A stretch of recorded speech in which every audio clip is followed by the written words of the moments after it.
do a monologue like you did earlier, which I wrote down, but there's no laughs in it, so I didn't use it. I'm not going to use it. Well, I'd be the only one you haven't used.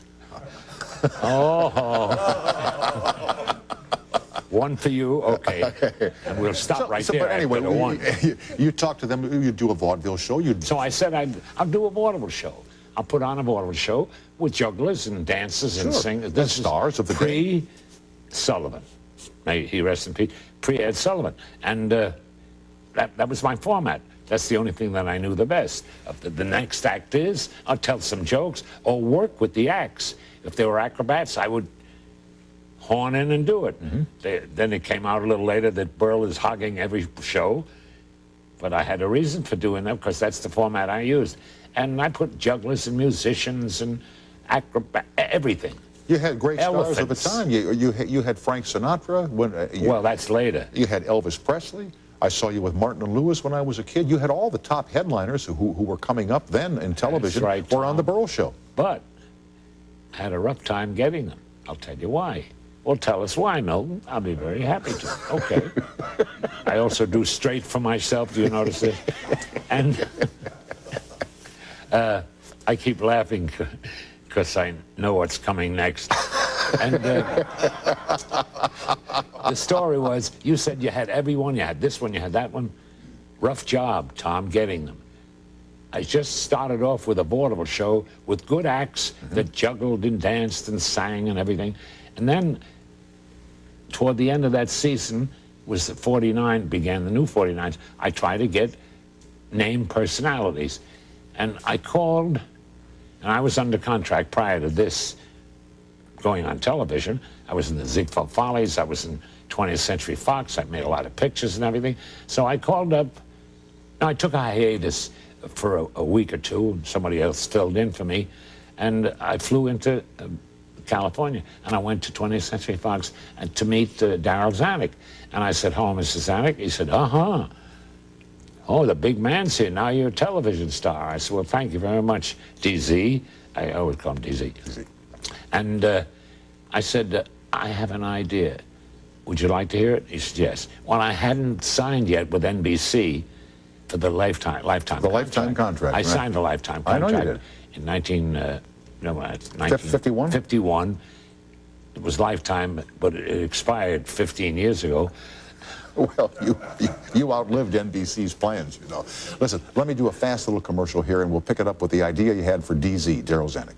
You're darn right. This is your show. All right. Up until now. Okay. We're with Milton Berle, Mr. Television. The toll-free is up and running back after this break.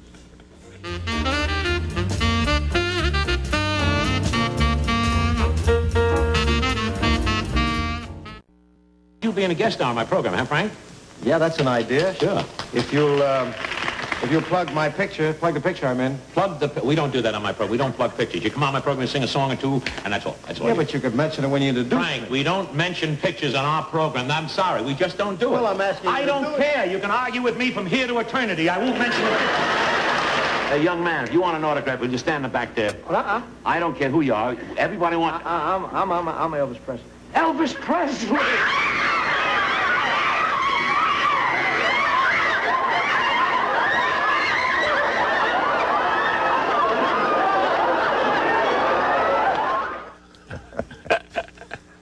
All visual stuff. Yep. Television. Well, that's why we call it television. That's why they call it television. But I played to a lot of young children in those days who come over to me today and say, "I remember you ever since I was a little girl." And I say, "Get the hell out of here. How old am I, 500? And they say, "Yeah." No. They used to like the visual comedy, Pies in the Face. That's right, and slapstick.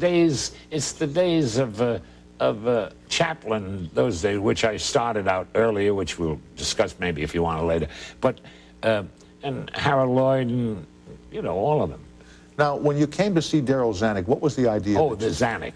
So I flew to California. This was early. This was in 49? 49 and 50.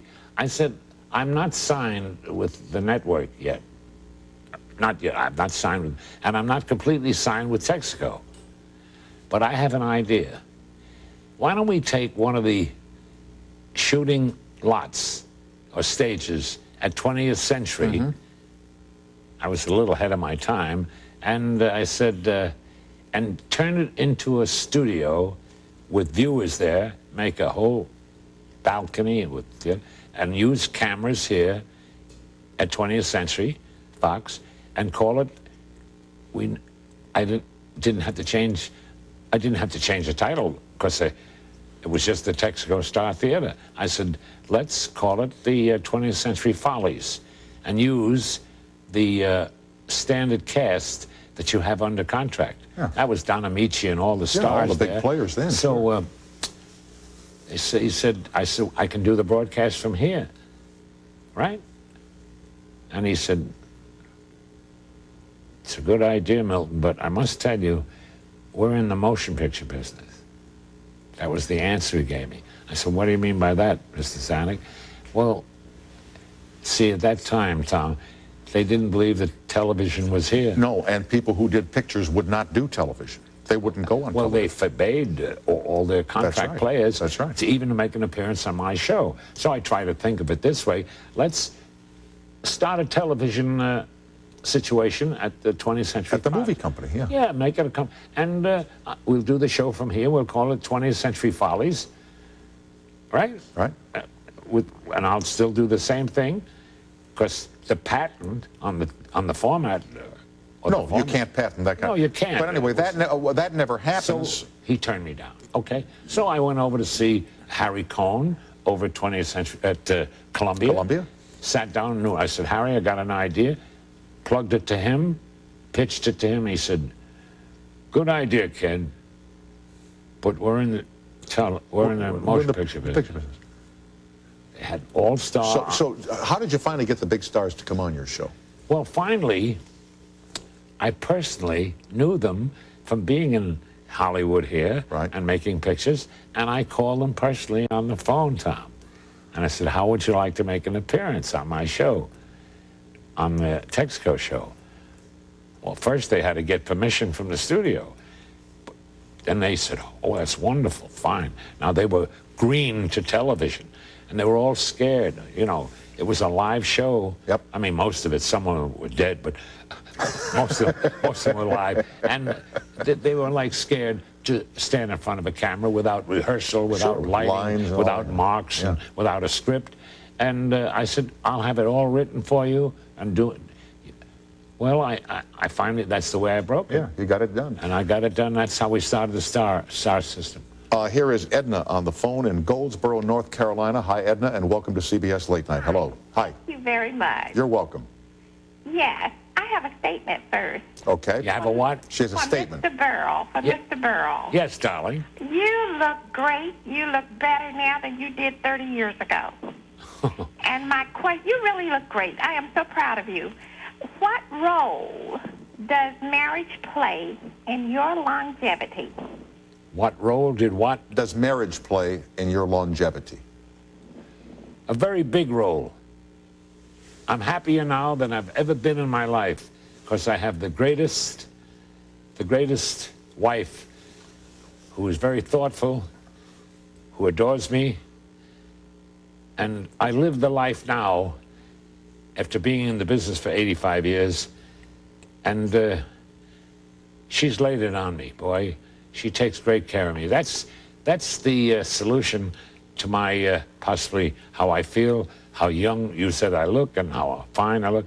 I'm very content, more content now than I've ever been in my life, and it's the marriage that did it.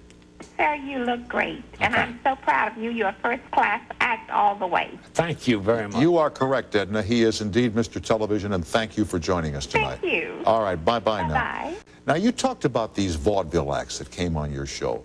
Wasn't there a bear act or an elephant act that went terribly wrong one time? Let me stop you for one moment, please. Yes, sir. Where do you get all your information? You got somebody with a mind reader or something? I have spies. You spy? I have spies. I have spies. That show went off the air. I spy. Oh, you have spies. Okay. Yeah.